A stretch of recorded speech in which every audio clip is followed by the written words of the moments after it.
खाक हो जाएं अदू जलकर मगर हम तो रजा। खाक खाक, ये आपको पता है ये जलने की सबसे आखिरी कैटेगरी है जी।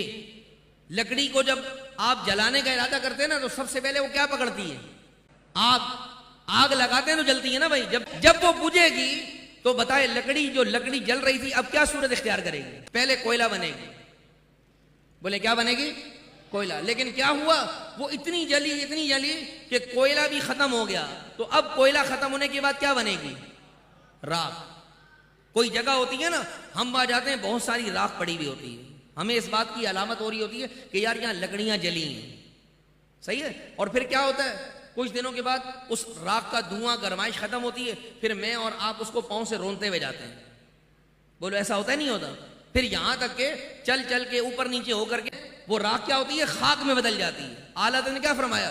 फरमाया मुस्तफा के मिलाद से जलो। कितना जलो? कोयला हो जाओ। कितना जलो? राख हो जाओ। कहा इतना जलो कि वो खाक हो जाए। और फिर ये फरमाया खाक हो जाएं अदू जलकर मगर हम तो रजा, दम में जब तक दम है जिक्र उनका सुनाते जाएंगे। सीधी सी बात है भाई।